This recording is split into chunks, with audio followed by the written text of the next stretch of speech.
আসসালামু আলাইকুম। আমার 8 মাস প্লাস ড্রাগন গাছের কি অবস্থা সেটা নিয়ে একটু আপডেট দিতে ছোট্ট একটা ভিডিও বানাতে চাচ্ছি। খুব সংক্ষেপে কিছু কথা বলবো, সেটা হলো যে এই যে আমার ড্রাগন প্রজেক্ট, আগে ঠিকানাটা বলি। এটা হচ্ছে oxygen agro park, Gazipur boat বাজারে এসে খুব কাছে আর কি। এটা বোট বাজার থেকে 10 টাকা অটো ভাড়া, বোট বাজার স্ট্যান্ড থেকে। আমার এই বাগানে টোটাল 20,000 ড্রাগনের চারা রয়েছে, 12টা প্লাস ভ্যারাইটি। তবে 12টা প্লাস ভ্যারাইটি থাকলেও ম্যাক্সিমামই শখের জাত, কিন্তু 3টা জাত আছে বাণিজ্যিক, বাকি 9টাই শখের, একদম খুবই কম কোয়ান্টিটির দেশ বিদেশি।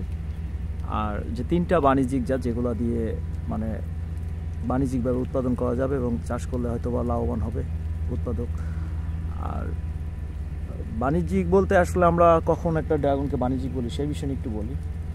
কোনো একটা ড্রাগন যদি মনে করেন প্রচুর ফলন আসে, মিষ্টতাও ভালো এবং বাংলাদেশের আবহাওয়ার সাথে অ্যাডজাস্ট করে, আবার অতিরিক্ত বৃষ্টি সহিষ্ণু প্লাস অতিরিক্ত খরা সহিষ্ণু। আমাদের দেশে একটা সময় থাকে আপনার এপ্রিল মাসের দিকে প্রচুর গরম থাকে, 42 ডিগ্রি 44 পর্যন্ত তাপমাত্রা উঠছে ঢাকার বাইরে কোথাও অঞ্চলে। তো সেই ক্ষেত্রে যদি সেরকম আবহাওয়ায় যদি টিকে থাকে, সেগুলোই বাণিজ্যিক জাত। তো আমার বাগানে আমি বাণিজ্যিক জাত ওইভাবে। আর আরেকটা ব্যাপার আছে, সাইজে বড়, কারণ এখন তো ড্রাগন টনিক দেওয়া ফল চলবে না। টনিক দেওয়াটা আসলে নিয়মও নাই, উচিতও না। যারা টনিক দেয় তারা কখনোই ভালো মানুষ না। ওই জন্য বাণিজ্যিকভাবে রোপণ করলে আপনাকে অবশ্যই মাথায় রাখতে হবে যেই জাতগুলো বাংলাদেশে আবহাওয়ায় শ্যুট করবে এবং সাইজগুলো বড় হবে, মিষ্টতাও ভালো হবে এবং পরিমাণও বেশি হবে, সেগুলোই আসলে বাণিজ্যিক বলা যায় আমাদের দেশে, বা চাষ করে লাভ করা যায় এরকম। তো মূল কথা হচ্ছে আমার এই গাছের বয়স 8 মাস ওভার হয়ে গেছে, পার করে ফেলছে। গত বছর 23 সালের দিকে এটা গাছটা রোপণ করেছি, শেষের দিকে। এখন 8 মাসের গাছ এটা, এই যে স্পষ্টভাবে দেখতে পাচ্ছেন। তো গাছ আমি কিভাবে রোপণ করেছি সেটাও দেখাচ্ছি। গোড়ার ফুল চলে আসছে, ফল চলে আসছে। এটা ভি পদ্ধতিতে করছি, দেখেন, ভি পদ্ধতিতে, কারণ 2টা গাছের মাঝখানে একটা গাছ। আর আমি ফাঁকাটা খুব কম দিয়েছি। অনেকেই এই গাছ নিয়ে অনেক ধরনের মানে জ্ঞান বুদ্ধি দিতে থাকে, বলতে থাকে। তো অনেকে অনেক গল্পবাজি করবে, ফাপড় টাপড় দিবে, চাপাবাজি করবে। চাপাবাজি বলতে ধরেন বলবে মাঝখানে 2 ফুট জায়গা ফাঁকা রাখেন, এই রাখেন সেই রাখেন। বাংলাদেশে ম্যাক্সিমাম ড্রাগন রোপণ পদ্ধতি ভুল কেন দেখেন, এখানে একটু দেখায় বলি। এখানে ম্যাক্সিমাম ড্রাগন হয় মাঝখানে বিরাট 1.5 ফুট ফাঁকা রেখে দেয়, না হলে 2টা চারা একসাথে মিশিয়ে দেয়। যদি এটা বলছি আল্ট্রা হাই ডেন্সিটি পদ্ধতি, ট্রেলিস মেথডে যারা রোপণ করে তাদের কথা, ভুলটা তারা এইভাবে করে।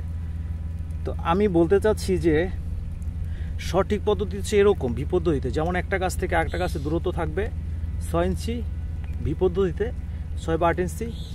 অন্যদিকে এখানে নিড়ানিটাও সহজ, আবার একসাথে রোপণ করলে একটা সময় হাত দিয়ে দেখাই, এখান থেকে আপনি জাস্ট 4 ইঞ্চি রেখে 2 বছর পর গাছের শিকড় প্রুনিং করতে হয়। 6 ইঞ্চি গর্তর মতো করে কেটে ফেলে দিতে হবে মাটিটা, এখান থেকে কেটে ফেলে তারপরে এখানে গোবর টোবর দিয়ে সার টার দিয়ে মাটিটা শুকায়। এটা করতে হয় বছর শেষে, অর্থাৎ আপনার শীতের আগে করলে কী হয়, শীতের সময় গাছে শিকড় কেটে ফেললেও গাছ ঝিমিয়ে পড়ে না, গাছ নষ্ট হয় না। তো এই জন্য শিকড় কেটে তখন এটা করতে হবে। এখন মাঝখানে যদি 1.5 ফুট ফাঁকা থাকে, এই মাঝখান দিয়ে আপনি কিন্তু শিকড় কাটতে পারবেন না। তো মাঝখানে মাটি যত কম রাখা যাবে ততই ভালো। মানে আপনি ড্রাগন গাছের শিকড় চতুর্দিক থেকে কাটা উচিত, বা চতুর্দিক থেকে তো কাটতে পারবো না, কিন্তু এখান থেকে কাটতে পারবো। ওই পাশ থেকে এখান থেকে এই পর্যন্ত এখন তো কোপ দিয়ে কেটে ফেললাম। তারপর এই মাটিটা শুকালাম 1 সপ্তাহ রেখে, শুকিয়ে পর এটার সাথে গোবর সারটা মিক্স করে আবার লাড়াচাড়া দিয়ে দিলাম। তাইলে কী হবে, শিকড়ও কাটা হলো, নতুন শিকড় গজাবে এবং সারটা পাবে, মাটিটা উল্টায় পাল্টা দিতে পারবো। কিন্তু যখন মাঝখানে 1.5 ফুট জায়গা ফাঁকা রাখবেন, মানে এই যে আপনার ডাবল লাইন পদ্ধতিতে, তো আমরা এটাও ডাবল লাইন পদ্ধতি, তখন কিন্তু মাঝখানে কোপ দেওয়ার জায়গা থাকবে না। আর এখানে মাঝখানে কোপ না দিলে কিছু হবে না, মাঝখানে 6 ইঞ্চি জায়গা ফাঁকা আছে। তো এই পদ্ধতি, যাই হোক, পদ্ধতি নিয়ে আলোচনা করার জন্য এই দেশে অনেক বড় বড় লোকজন আছে। তো আমার এখানে ফলন শুরু হয়ে গেছে। আমি এটা বুঝতে পারলাম যে যদি কেউ একটা প্রজেক্ট করে, এটা যেহেতু 8 মাস প্লাস, তাতে এই ধরনের ফলন আসছে, দেখেন কী পরিমাণ। এ দেখাই তো যাচ্ছে যে ফুল, এই যে ফল সেট হয়ে গেছে, ওই যে ফল সেট হয়ে গেছে, এই যে ফল সেট হয়ে গেছে, এই যে মানে এখানে যদি বৈজ্ঞানিকভাবে কেউ করে, এটা হচ্ছে রেড ভেলভেট জাত যেটা বলে, ওইটা আসলে এটা রেড ভেলভেট বাউটু অফিসিয়াল নাম। আর আমেরিকার নাম ব্লাডি মেরি। তো যাই হোক,